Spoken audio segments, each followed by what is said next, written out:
All right, Mustang fans and surrounding areas, welcome to another 2024 episode of the Coach Travis Chrisman Weekly Podcast. This is the podcast where we talk Ingleside Mustangs football. And on the screen, I have the AD head coach for the Mustangs. That's Coach Chrisman. Coach, how you doing this afternoon? Doing good, good. How about yourself? I'm doing great, Coach. First of all, congratulations. If you don't know by now, you should. Ingleside played their first district game this past Friday. Got the big win over the Robstown Pickers, 56-19. So congratulations to Coach and his assistant coaches, the Mustangs. It was a great game, Coach, from start to end. I think this is, in my opinion, probably the best game we played thus far. We played a couple of good ones, but man, we just really looked good.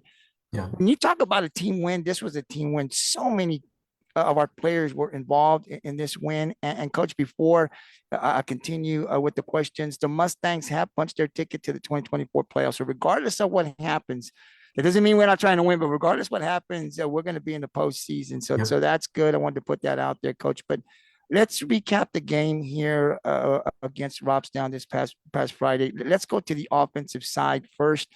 Quarterback Sawyer Chuck, he's been big for us. We've seen the potential, the ability that he has to play big.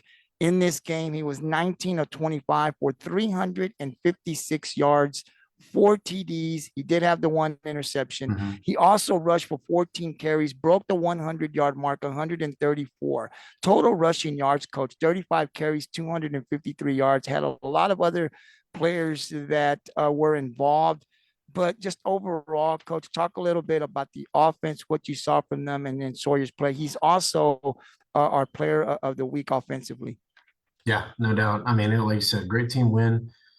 We were really excited that we were able to come out on defense and get a stop right off the game. You know, they were driving, doing a little tempo, and then we're able to capitalize on a turnover and then score on our very first play. So that's a huge momentum swing for us, and think that put us in a good spot. We were able to go up 2 scores and then gave up one, and then we're kind of able to pull away from there. Like I said, defense played really well, special teams, offense all the way around. Like you said, Sawyer had a pretty memorable night. The best night, bar none, of him being able to throw the ball and really accurately and downfield. Had multiple deep shots to Jordan and Javi, and had a tremendous pocket to throw in as well. So credit to the O-line there. He had all the time in the world to throw. I think Julius Sierra had another touchdown as well.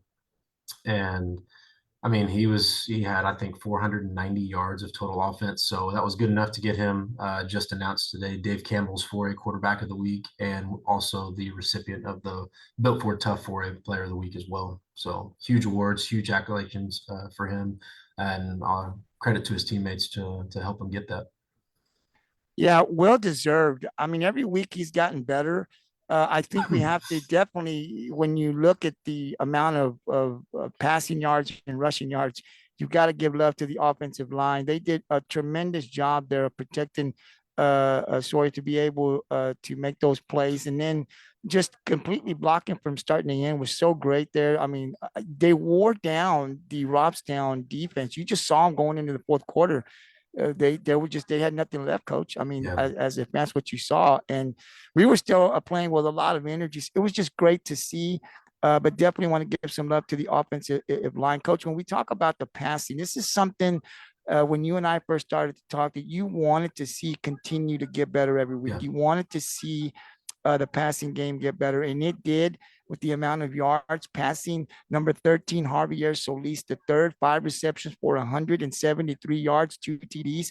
Number one, Jordan Smith, 5 receptions, 94 yards, total 19 receptions to 356 yards. I've often said, Coach, that Javi and Jordan, you got to find a way to get them the ball. I think they're playmakers for this offense, and when the ball's in their hands, they can make a big play happen. What did you see from those guys? It was nice for them to get involved, but what did you see from Solis and Smith? Oh yeah, I mean, they were both able to make some huge plays. Both had, I think, each had a 50-yard grab. Javi took a stop route, took a little hitch, and took it like 40 yards and broke 5 tackles. That was an unbelievable play by him, and it was he's usually not one that just trucks through people. And man, he was just bound and determined and made it happen, and then ran away from everybody else. Like, it was a tremendous play. And then, like I said, Jordan got really, really close to having some additional touchdowns, but just got close down there on the goal line. He had a rushing touchdown, but it got called back, unfortunately, with a holding call. But like you said, when we're able to put the ball in their hands too and be confident in doing so, it makes us better all the way around. It does. And you know, the passing game continues to get better. It's an improvement every week. And I think when defenses have to worry about the passing game for us, it opens up the run. And we've got some runners there with Flores. And we saw a lot of those guys get some touches Yep. in this game. Coach, let's jump over to the defensive side. And I think there were 3 interceptions, if I'm correct. Jordan Smith had Yes. 2. Yep. Julius had 1. Yep. Talk about the defense as a unit and what you saw from them. They really didn't give up anything, and they were pretty much physical in this game.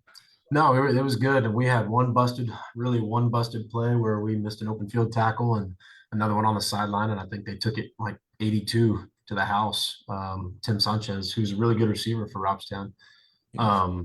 Unfortunately, we missed an opportunity there. But other than that, like you said, there weren't really huge plays being made all over the field off from Robstown's offense. And so that's what, again, our defense has been pretty steadfast this season in their ability to control what they can control and force turnovers. I mean, like you said, we had 3 interceptions, but also had another at minimum 1 fumble recovery. We might have had 2.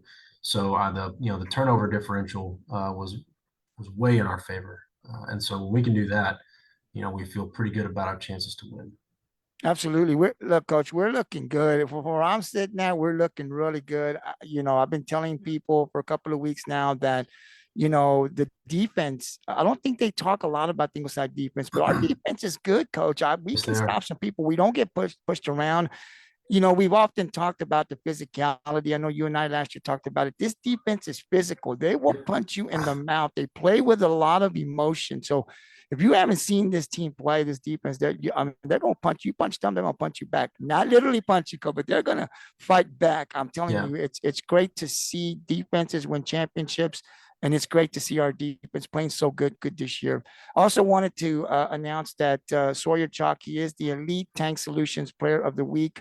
7, definitely go out. The Ingleside Mustangs, the website there, the athletics website, you can definitely go there. I think you can vote for him multiple of times. I don't know how long it's going to be there. I know it was there this morning. Once I get off with Coach Chrisman, I'm definitely going to also share it on the NPND Sports Network. So I'm going to vote. Definitely come on and vote for him. You can vote multiple times and support our Mustang there. That's the Elite Tank Solution Player of the Week. Congratulations to Sawyer.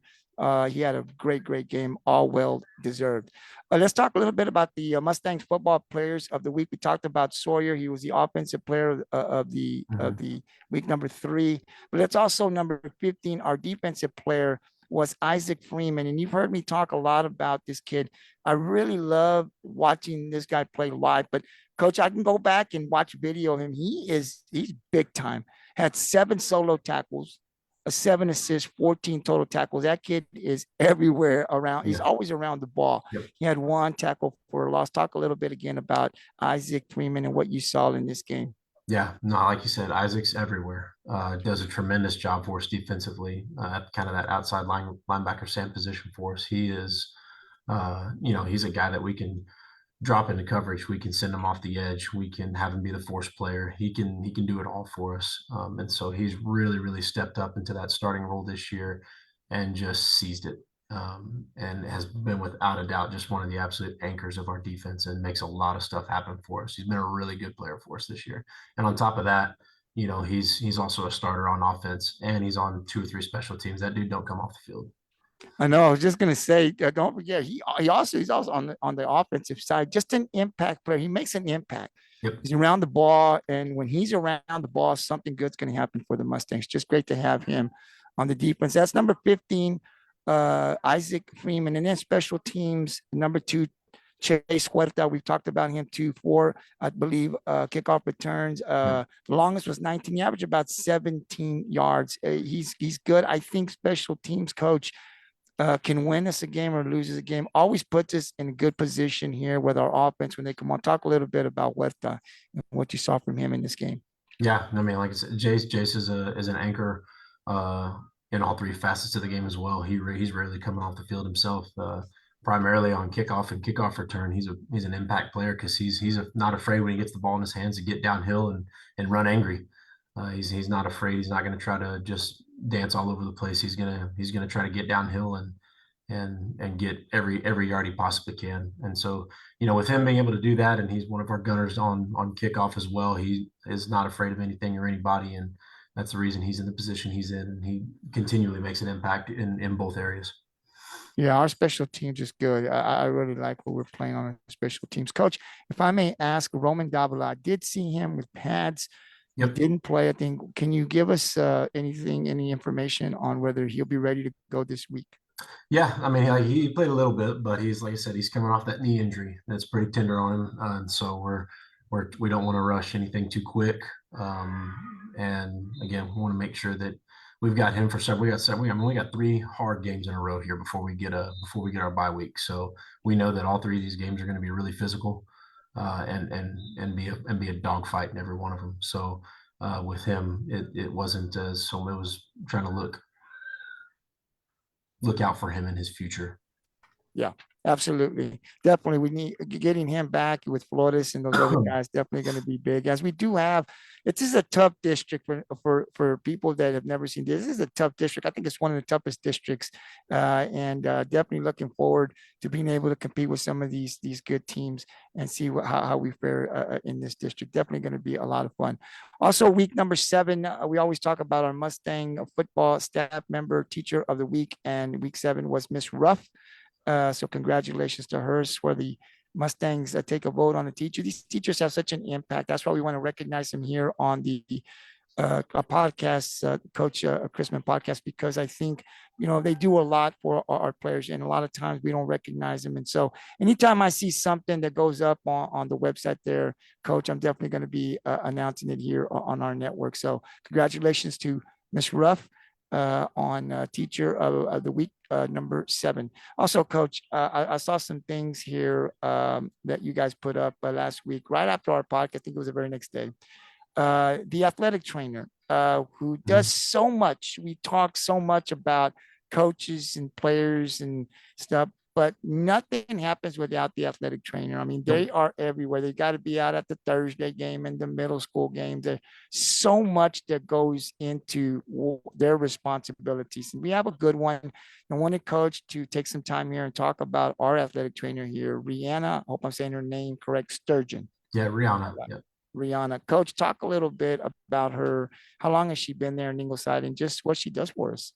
I think that this is her 4th year here in Ingleside. I think this is her 4th year here. Like you said, it goes unnoticed a lot of times, but man, she is everywhere. Everywhere. She works just as many hours as we do. She's at more games than most coaches. I mean, her and I are going to be at about as many games as one another because she's going to be at every home contest. She's at every away varsity football game. She's on the road. She works her tail off and does a really good job. Has a good rapport with the kids and does a really good job of mentoring those student athletic trainers as well, and showing them what being successful in that field looks like too. So we're blessed to have her. She does a really good job, and hopefully she sticks around for a long time. I hope so. And I read up a little bit on the article and stuff. They did a little Q&A with her, and it's very interesting. And so, like I said, there's so many people that do so much for the athletic program that aren't at the front line, but without them, we wouldn't be where we're at. And definitely we've got a good athletic trainer, and wanted to recognize her here today on the Coach Travis Chrisman weekly podcast. Coach, on top of that, she's an incredible baker. Is she? Oh yeah. Well, then we're lucky, right? The coaches are lucky. Definitely. No, she hooks us up with cookies and snacks all the time. She's really, really good. Really good baker. So that's another plus on top of the work that yeah. she has to be able. That's just another Absolutely. plus. Awesome. That's very important for Coach to mention here on his podcast. Definitely, that's great. Coach, also we have Coach Chrisman, always talk about one of his assistant coaches. We've gone on the defense and the offense, and Today, I want to go on the offense, and I want to talk a little bit about Coach David McHugh, who's a graduate there. I don't know a lot about Coach. I've said hi a couple of times. Never had the pleasure of talking to him. Hopefully, that'll change here soon. But he is a graduate of Ingleside, so he's true and true a Mustang. But he's done such a remarkable job there for us, Coach. Talk a little bit about Coach McHugh and his responsibilities and what he means to that Mustang athletic program. Yeah, no doubt. I mean, what's funny is when I learned this after I got the job is when I moved from Ingleside, he moved in, and so I think I'm only 4 years older than David. But when I left, his family moved in, so it's a kind of a small world deal there. But an unbelievably accomplished high school football player here in Ingleside, one of the best to ever play here, without question. And then he went on to play his college ball too at McMurray, and then got into coaching after a little bit, and is very instrumental to what we do here. Does a really really good job with our wide receivers. Calls our freshman offense, and man, just comes to work with a great attitude every day. He's got great energy, brings great energy to the kids, and he's also very demanding of the kids, which as a head coach, you love it when your assistants are able to absolutely take complete ownership of their kids and their actions and how they go about their business, and he does a really really good job with that. So yeah, he's very instrumental to what we do, and we're lucky to have him. Yeah, we've got some great assistant coaches. Coach McHugh, I had the pleasure of watching him play when he was in high school. Him and his brother Yep. watched a couple of the Ingleside games, and man, they were a handful Studs. on the gridiron. So hopefully one day I'll have an opportunity to chat a little bit with him. I've heard so much about him, but never really, like I said, just kind of said hi, shook his hand, but never had the opportunity to have a conversation. Hopefully I'll be able to do that sometime this year. Coach, now we move up to the game coming up Friday. The Mustangs will be in Rockport to take on the Pirates. I think this is going to be a really good game. The Pirates are coming off of a loss to the Gobblers, Mhm. and we're coming off of a win. And you can tune in and watch that game. If you can't make it out to Rockport, we want to invite all the Mustangs out to Rockport, fill out our side of the stadium in blue. But if you can't, don't worry. The MPND Sports Network, excuse me, will be there, and you can definitely support the Mustangs through our live stream. But coach, I think this is going to be a good game. I think both teams are about evenly matched. I think it's going to be a physical game, and I think the team that doesn't make the big mistake is going to win.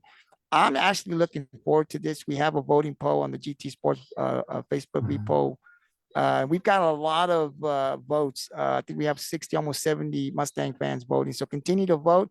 Be up there till game time. But coach, keys to the game uh, that we need to do to win against Rockport. And what do you know about Rockport? What I know is that they are a completely different team than who they were last year. They are um, they're flying the ball on defense. They're kind of back to their roots in running the slot T, and they'll get into some spread shotgun sets here and there, but I think they're going to hang their hat on running the ball and kind of what they were used to for a long time under Jay Seibert, and it's what they've usually been successful doing. And so I know that those kids are bought in there. Um, Eric's done a really good job. In his first season as head coach over there, he's got a good staff. He's got brought over some really instrumental pieces from Beeville, and uh, Coach Black is a really really good accomplished DC, and has them in playing multiple fronts and coverages, etc. And man, they're well coached. They're sound. They fly to the ball. They play hard. It's going to be a good game. It's going to be a good back and forth game, I feel. It is. And once again, we definitely invite all of the Mustang fans. It's our second district game. It's an important game. Like you said, we're in the playoffs, but that doesn't mean anything for us. We still want to try to compete for a district title. We've got three tough teams, like you said, Coach said, coming up. So all of the support on the road as well. It's just 30 minutes of that, a drive down to Rockport. So all Mustang fans, come on out. Let's pack our side of the stadium in blue and cheer our Mustangs to what I think is going to be a good game and to a victory. Coach, before I let you go, I want to thank you once again for coming on and spending some time here. Coach spends about 20, 30 minutes here. We did a little Q&A, but I definitely like for you guys to share this podcast. We want to get more eyes on it. The numbers have been great. They've been going up. but definitely share it to your timeline. Also, or check it out when you get a chance. A coach talks a lot about his program. We talk a lot about the players. We want to recognize the players, and this is something that we're going to continue to do even through basketball season, and as we move over to powerlifting and softball, baseball, soccer. We want to do this with all the coaches. So Mustang fans, you guys could help out by just sharing it, like it, and share it. Let's get more eyes on our program and on our players and on our athletes, male and females. We've got some great athletes there. We're just a very small part of showcasing the talent that we have here. Coach, before I let you go, any final thoughts? Anything you'd like to add before we say goodbye? No, I'm just looking forward to hopefully talking about a victory next Wednesday. It's going to be a hard one though. We know that we're going to have our hands full, and so hopefully we can take care of business. Yes, sir. Good luck to you, the other coaches. Safe travels, and to the Mustangs. My opinion is this is going to be a good one. You don't want to Yeah. miss this one. I'm telling you. I think it's going to be a back and forth physical game, and I believe the team that makes the least mistakes is going to win the game. So it's going to be a good one. Mustang fans, if you can't make it out there to Rockport, definitely support the Mustangs through the live stream. That's the MPND Sports Network. Coach, thank you very much for your time. Good luck, and we'll see you soon. All right, sounds good. Thank you. Sir.